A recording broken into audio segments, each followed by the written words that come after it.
100,000 souls live in the city. And they've all just left? Welcome to Watch Mojo, and today we're looking at the most consequential blunders throughout human history. The simultaneous collapse of four powers is unprecedented. Kim Jong Nam goes to Tokyo Disneyland. Why would the young dictator of North Korea want to kill his own brother? Well, to understand North Korea, you really have to think of it as being an absolute monarchy, the Kim dynasty. The dynasty was founded by Kim Il-sung after the Second World War. When the old man died in 1994, his son, Kim Jong-il, ascended the throne.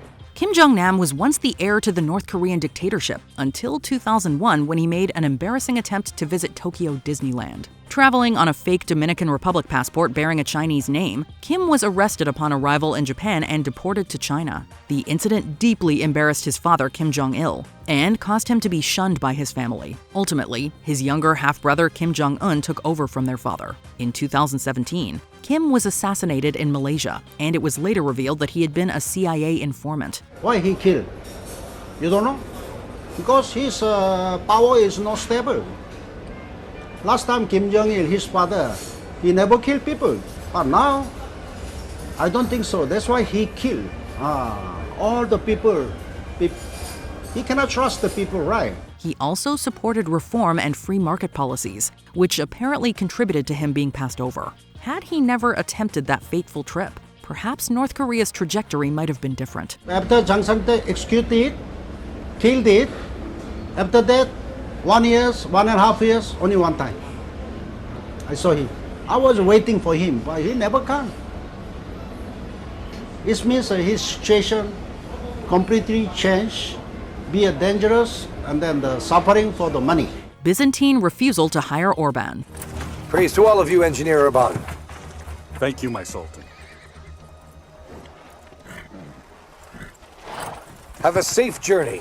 The Roman Empire's final 2 centuries were their most difficult. By 1452, the Ottoman Empire already had its eyes on Constantinople, which prompted Hungarian siege engineer Orban to offer his cannons to the Romans. Unfortunately, they couldn't afford his services or provide the materials needed to construct his weapons. So, Orban took his business to the Ottomans, who happily took him on. Free from misfortune! Do not fail us in our mission! Let our courageous soldiers be victorious on the battlefield! He crafted the basilic, one of the largest cannons in history, requiring 90 oxen and 400 men to transport it. Its cannonballs, each weighing 1,200 pounds, devastated the Theodosian walls, which were impenetrable for about 800 years prior. The Ottoman Sultan also carried warships across the land, bypassing the harbor's Great Chain and giving them another huge advantage. Somebody hold the rope!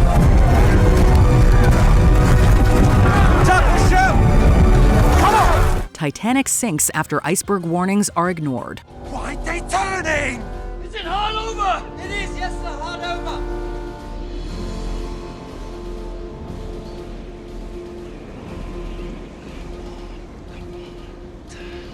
Many mistakes were made that caused the Titanic to sink, so it's difficult to pinpoint just one. Perhaps the most consequential, though, was turning hard to starboard when they spotted the iceberg, which extended the collision, creating a large gash that flooded 5 compartments. Had they struck the iceberg head-on, the bow would have been crushed, but only 1 or 2 compartments would have flooded. Note the time, enter it in the log.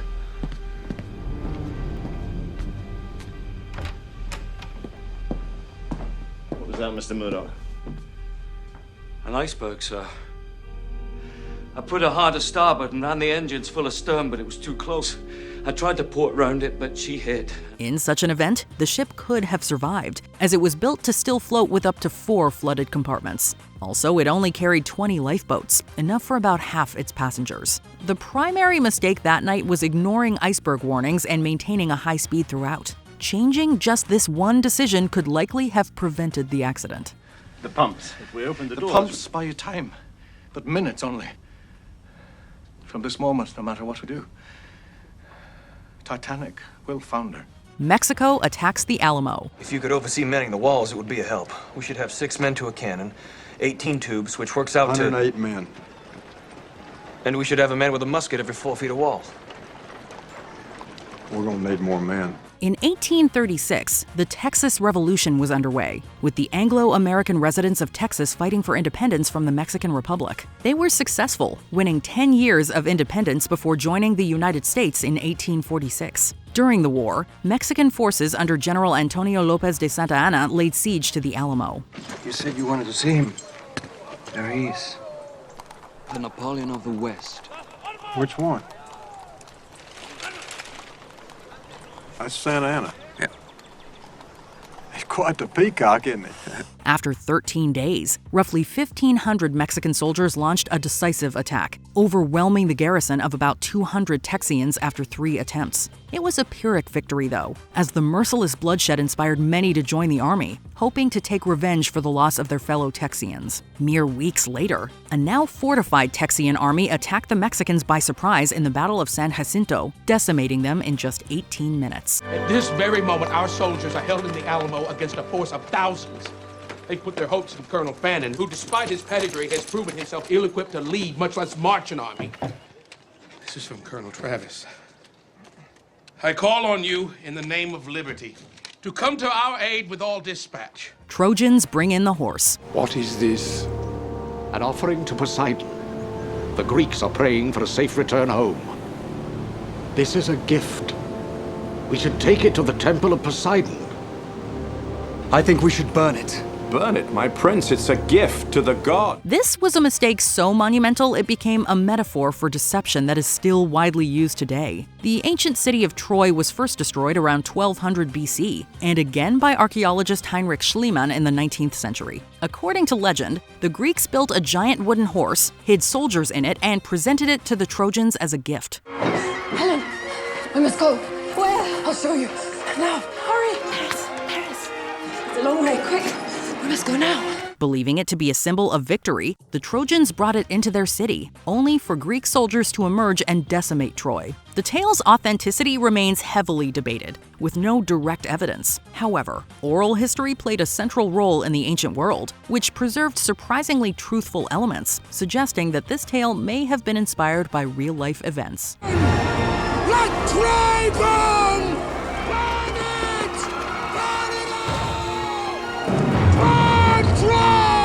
Caesar ignores warnings.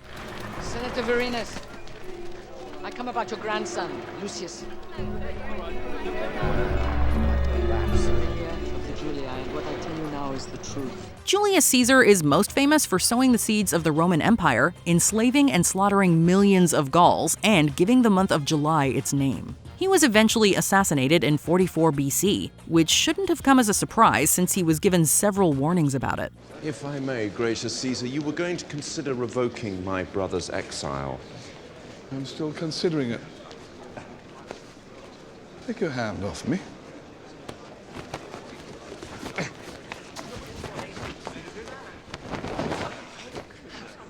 What are you waiting for? No! No! No! All of these were dismissed, leading to his death in the Senate, where he was stabbed 23 times. A soothsayer warned him to beware the Ides of March, the eventual date he was killed. His wife Calpurnia had a dream of his death and insisted he stay home, but he dismissed her fears. Ultimately, his trusted friend Brutus convinced him to come in, which turned out to be the dictator's final mistake. So you see, the tyrant is dead, the Republic is restored, and you are alone. Would you like some honey water? I won't. Thank you. Mao's Great Leap Forward. I saw Russian cars which the Chinese have begun to make. There were wood-burning buses of the type I had seen in Europe during the war. Vehicles of all kinds. In most places of the city, there was a good traffic control system. Mao Zedong was the founder of Communist China, who became leader of the CCP during the Long March, a pivotal event in the Second Sino-Japanese War. After Japan's defeat, he sought to industrialize China and finally recover from the century of humiliation. He believed rapid industrialization would help them catch up to the West, but it turned into a catastrophic failure. Here, oil is extracted from coal. Built in 1928 by the Japanese, destroyed during the war, it was restored and enlarged. The Japanese produced 225,000 tons of petroleum in their best year. 1957 production was 320,000 tons. 1958 goal, 440,000 to catch up with Britain. The plan was overly optimistic and resulted in mass famine and an economic collapse. By 1962, Mao faced criticism for his policies and was sidelined at the 7,000 Cadres Conference. This didn't last long, though, as just 4 years later, he kickstarted the Cultural Revolution, which allowed him to reclaim full control of the nation. Coal comes from the Fushun mines. The plant also has its own department store, canteen, and club.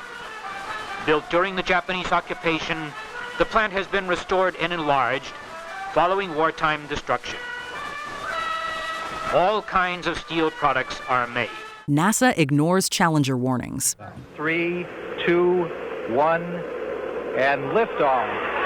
Liftoff of the 25th Space Shuttle mission, and it has cleared the tower. In 1986, NASA launched the shuttle Challenger, which tragically exploded only 73 seconds after liftoff. The event occurred during a cold morning, which caused the ship's rubber O-rings to stiffen, leading to a fuel leak that ignited the vessel. All 7 crew members perished, marking one of the darkest moments in the history of space exploration.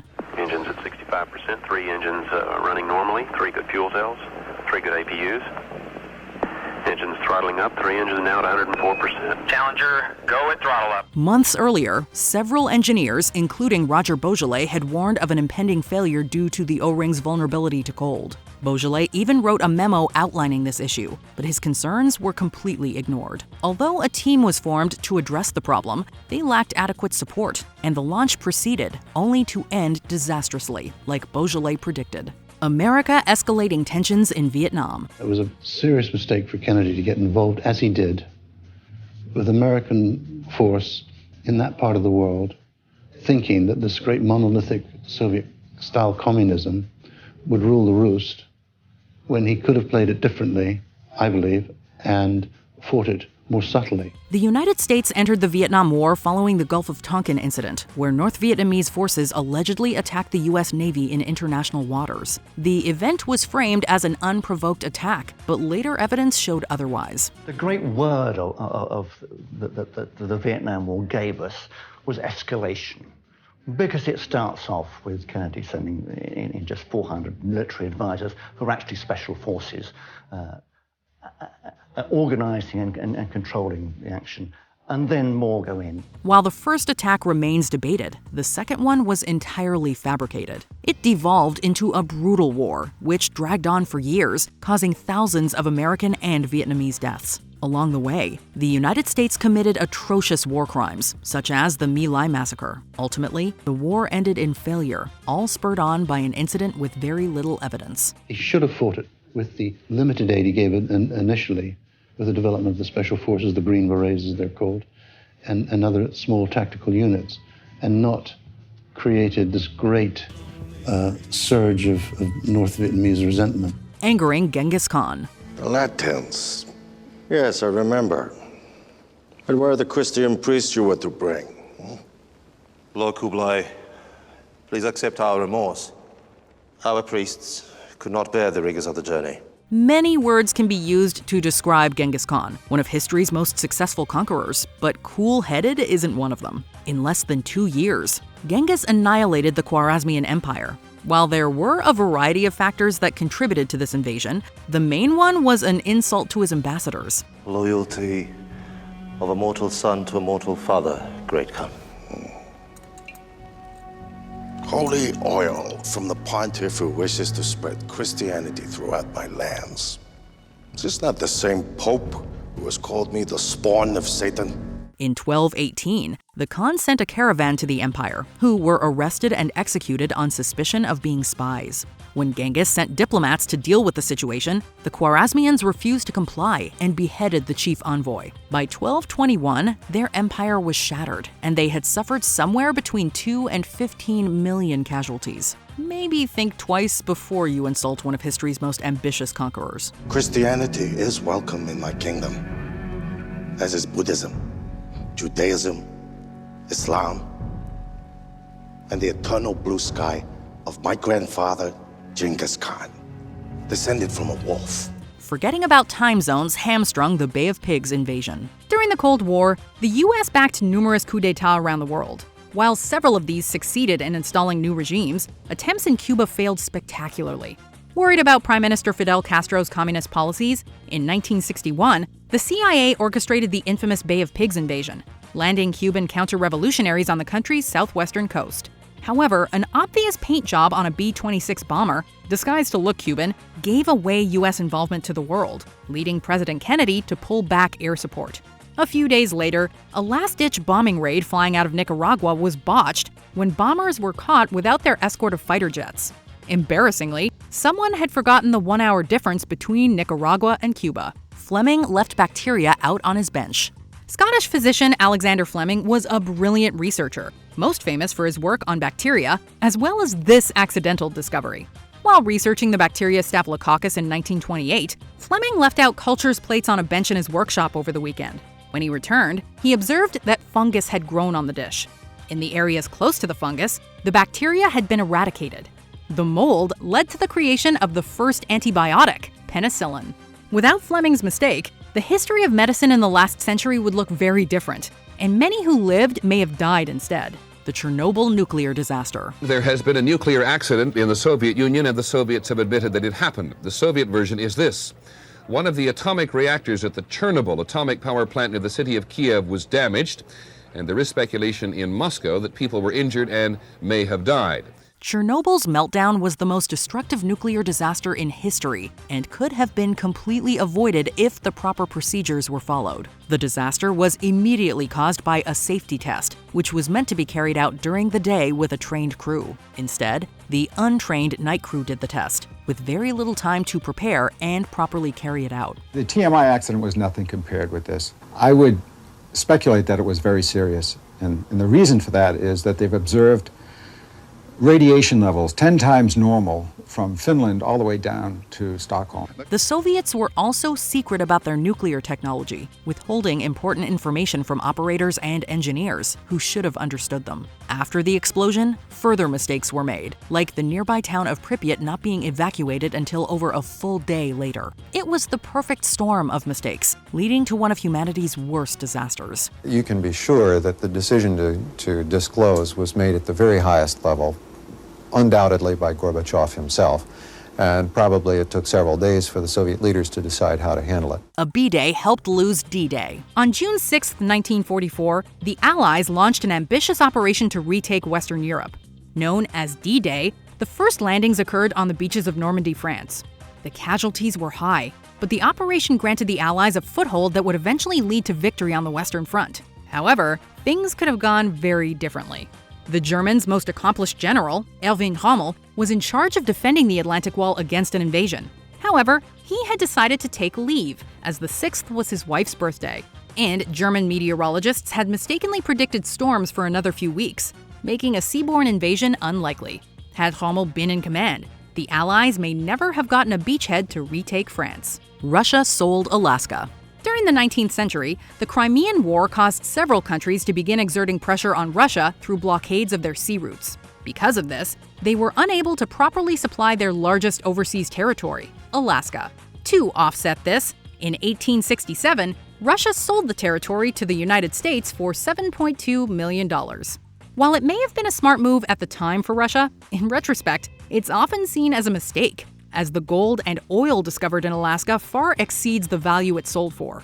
Not only that, but Russia having a foothold in the North American continent would have caused the Cold War to play out very differently. A rushed public announcement brought the Berlin Wall down. The Berlin Wall was not only a grim symbol of the divide between East and West Germany, but also of the Iron Curtain, erected to stem the massive exodus from the communist-controlled East to the democratic West. However, it all came crumbling down much faster than expected thanks to an unprepared East German official. On November 9, 1989, Günter Schabowski was handed a text about new travel allowances, but didn't have time to review it before his press conference.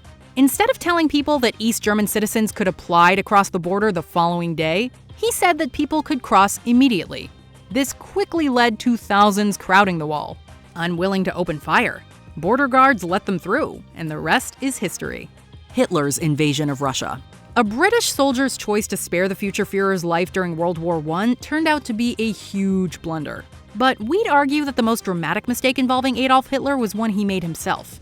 Despite signing a non-aggression pact with Russia, Hitler still considered Joseph Stalin and the Soviet Union his enemies. In June of 1941, the Germans invaded Russia. Despite committing the largest invasion force in history, the Germans were unprepared for the Soviets' scorched earth tactics or the bleak Russian winter, and they experienced over 500,000 casualties. The offensive split and depleted the German forces, and put Russia on the side of the Allies, which likely lost Hitler the war. A wrong turn started World War I. One of the most famous killings of all time, the assassination of Austro-Hungarian Archduke Franz Ferdinand, is usually credited with being the catalyst for World War I. But what some may not know is that it could have been avoided, if not for a wrong turn. The Archduke had already survived one assassination attempt with a bomb by the same group while visiting Sarajevo. On the return journey, the Archduke's drivers, who spoke Czech, couldn't understand their directions for a new route and took a wrong turn. When they stopped to reorient, it was right next to one of the assassins, who promptly pulled out a gun and shot both Ferdinand and his wife. Treaty of Versailles harsh terms. If you think of September the 11th, but then you think of September the 11th style casualties every day for 4 years, then you begin to get some kind of feeling of what the sort of trauma was that existed in the Western countries and the Allied countries at the time, particularly in Britain and in France, which had never known levels of casualties of the kind that they'd experienced between 1914 and 1918. The Treaty of Versailles was a deal signed in 1919 at the end of World War I, which mainly focused on weakening the German Empire. Despite the Austrian-Hungarian Empire being the main instigators, sending a harsh ultimatum to Siberia, the victorious powers primarily blamed Germany. We were journeying to Paris not merely to liquidate the war, but to found a new order in Europe. We were preparing not peace only, but eternal peace. There was about us the halo of some divine mission. We must be alert, stern, righteous, and ascetic, for we were bent on doing great, permanent, and noble things. They had to accept full responsibility for starting the war, and were made to pay enormous reparations. This crippled their economy, and fostered resentment towards the victorious powers, which eventually led to Hitler's rise to power and World War II. If the Allies had adopted a less punitive approach, like the US did to Japan after World War II, the devastating Second War and the rise of Nazi Germany might have been alternate history. For 6 months, it was the closest we have ever had to a world government, and I don't suspect we'll ever have anything like it again. If you can imagine all the most powerful people in the world here, prime ministers, kings, presidents, foreign secretaries, plus all the people who came because they were here. Napoleon invades Russia. I must wipe away my melancholy and begin the march to Moscow. I've convinced the heads of Europe of this resolution, and so I command the combined forces of France, Austria, Italy, Germany, and Poland. I see nothing but success in my future. In 1812, Napoleon famously declared war on Russia, citing their refusal to comply with the continental system. He brought around 500,000 soldiers from all across Europe to the border, and proceeded to march them to Moscow. The Russian defense was confused with no planned resistance, with their eventual scorched earth tactic being largely improvised. I'm writing to you because I've just won a great battle today. Tomorrow we will resume our advance. Moscow is now only 200 miles away, and I think of you all the while. All yours. At the Battle of Borodino, Napoleon abandoned his usual cunning tactics and ordered a direct assault instead. The French won and Moscow was taken, but Little Boney never received the peace deal he expected. Eventually, winter took hold, and Napoleon embarked upon one of history's most disastrous retreats, costing him his army and ultimately his empire. Fortune has abandoned me. I know that it is what fate has for me. Your words rattle in my head. I am nothing without you. Before we continue, be sure to subscribe to our channel and ring the bell to get notified about our latest videos. You have the option to be notified for occasional videos or all of them. If you're on your phone, make sure you go into your settings and switch on notifications. Christopher Columbus was bad at math. This Italian explorer was long portrayed as a hero and the discoverer of the Americas. Nowadays, a lot more attention has been paid to his brutal treatment of indigenous peoples. But his most celebrated feat, sailing across the Atlantic Ocean in search of Asia, actually came about due to his mistaken belief that the Earth is a lot smaller than it really is. He arrived at this conclusion by using a mishmash of different estimates, as well as his own erroneous beliefs. If not for Spain's dire need for spices, he probably never would have gotten a single ship, much less 3. What do you think was the most impactful mistake a human ever made? Let us know in the comments below. He'd rather burn his own city than negotiate with me. I didn't think he had the courage. Did you enjoy this video? Check out these other clips from WatchMojo, and be sure to subscribe and ring the bell to be notified about our latest videos.